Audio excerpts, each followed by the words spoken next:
Hey, what's up guys, I'm Russell, and today I'm going to be showing you guys something cool. Whoa! Hey guys, okay, so I'm going to be showing you how I did that. So go ahead and open up After Effects, and what you want to do from there is you want to go ahead and go through and get your video that you just shot. I shot mine with my iPhone, so basically I had to email it, so it should be somewhere in my downloads. Let's see if I can find it. Here. Don't know why it's upside down though. Alright, so let's just go ahead and drag and drop that in there to start up a new composition. And then find the section that we want. So maybe trim a little bit off the beginning. Edit. Split layer. Go there. Alright. And then, so now that's our beginning. And then our end, where I go up, shoot, freak out, look, and then we could split again right about there. Alright, so after we got that done, what we want to do is we want to go ahead and select the muzzle flash. I've been using the Video Copilot Action Essentials, so I already have a folder set up somewhere in here to help me with that. Muzzle flashes. I'm going to be using Muzzle Flash 09 just because it's one of the better ones. Oops. Let's go ahead and drag and drop that into the comp. And then, so it starts off like this. If you can notice, there's still a little bit of black around the edges, so what you want to do is you want to right-click, go to blending mode, and click screen, and you'll see it'll get rid of all that, so it looks a lot better. Okay, so, whoa, sorry about that, color scheme changed a bit. So let's go over to here. So I'm going to use when I pull the trigger as my, like right there, as my indicator of when to make the bullet hit start. So let's drag that there. Sorry if you can hear the background noise. So that's about the start. And now I'm just going to scale it and move it to the size that I want. So problem with most people and muzzle flashes is they make it way too big, when in reality they're actually a lot smaller. So yeah, I tend to shrink mine down a little bit. As you can see, that's still way too big. No gun that small is going to be making a shot that big. So let's scale that down a little bit more. It's looking a little bit more realistic. Probably should go a little bit smaller. As you can tell, it might not look the same because this is my second time running through the edit. So yeah, let's get it right about there. That's good.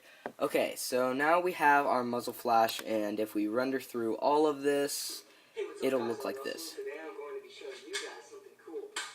Now, as you can see, when you play through, the muzzle flash gets a little bit disoriented. So that's the main problem with most muzzle flashes.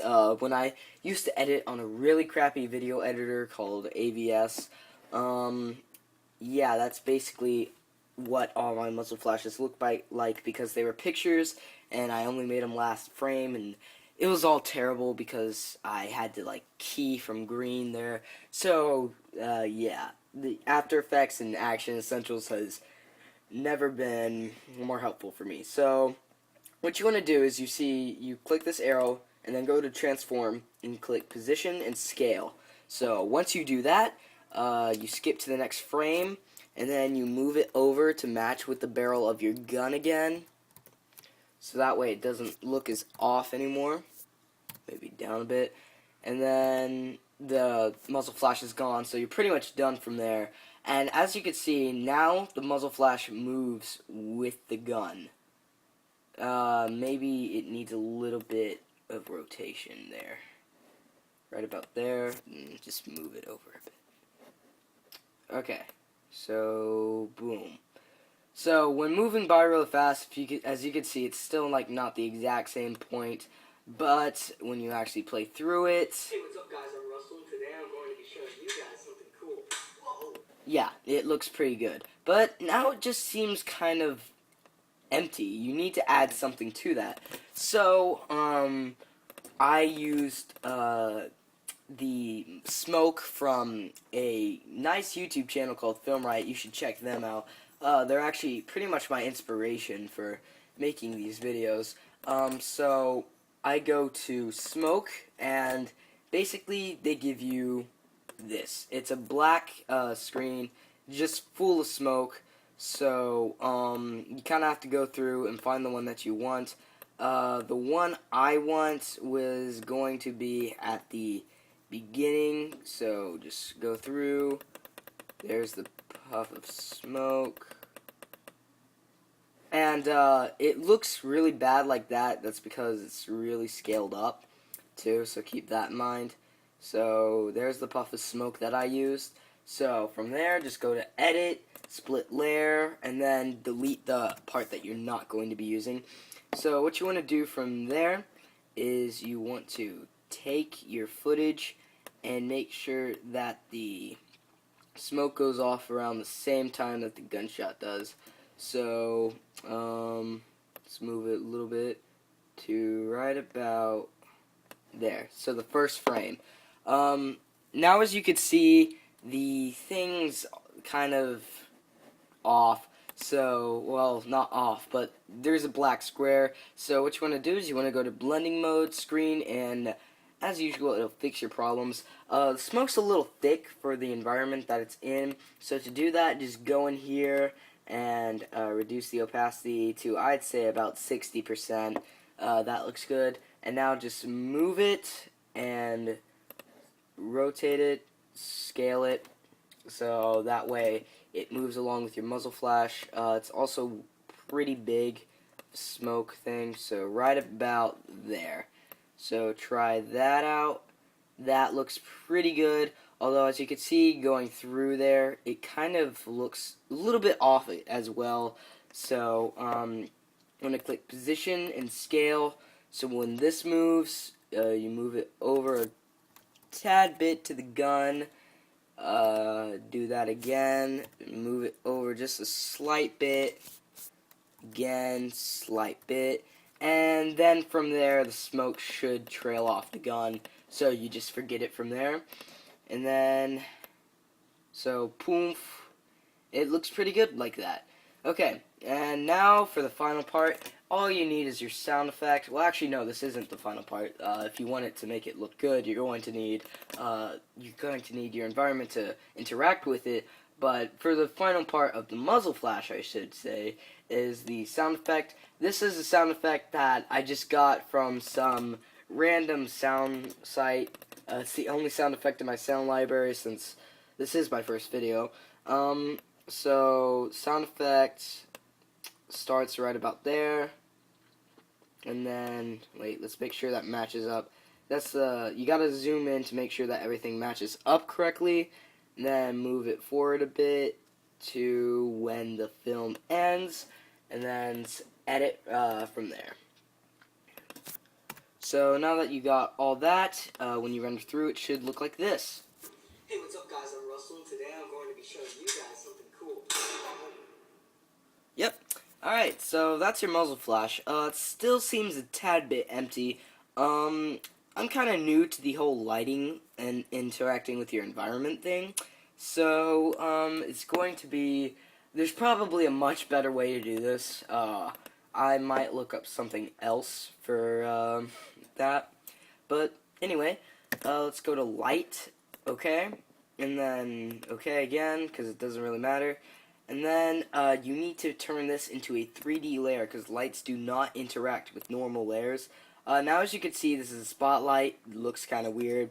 What you want to do is you want to click this little arrow, light options, go and change spot to ambient. And then basically split it to when your shot is fired. So right here, edit, split layer. Oops, my bad. I deleted the wrong section. And then to the point where your shot goes away. So edit and split layer there. Alright, so now as you can see, we have 5 layers here. So you just see the lighting stays the same. Whoops. Gosh darn it. I don't know what just happened there. I'm just going to split the layer again. For some reason it selected all of those. Sorry about that. So now you just see you have the light there, but there's no change. So what you want to do is you just want to set the lighting options, bring that up until it looks about right. So maybe there where there's a little bit of a glow on the wall, the face kind of looking a little bit weird. And then, so your intensity should probably be about 130 or 140. I'm going to keep it at 135 since it's a good middle between the two. So when you go through it, play through it like this. Hey, what's up guys, I'm Russell. Today I'm going to be showing you guys something cool. Everything kind of matches up. I might want to bring down the audio a little bit on my video when it comes to the actual sound of my airsoft gun firing, because as you can see it kind of right about here, it kind of takes over. Hey, what's up guys, I'm Russell. Oops. Today I'm going to be showing you guys something cool. It kind of takes over the beginning of the sound effect. So I'll just trim that off in a different part. At the moment, it truly doesn't matter all that much. But anyway, that's how you create a semi-realistic muzzle flash. The reason the quality was kind of really bad on this is I shot it on my iPhone because it's just something I decided to do randomly because I was bored. So yeah. And that's how you make a semi-realistic muzzle flash. You can do a lot more with it, but I was just sticking to the simple way. So I hope you guys enjoyed, and I hope this was helpful. Leave a comment if you have any suggestions. Make sure to like and subscribe if you feel like it. So, yeah, thanks for watching. Goodbye.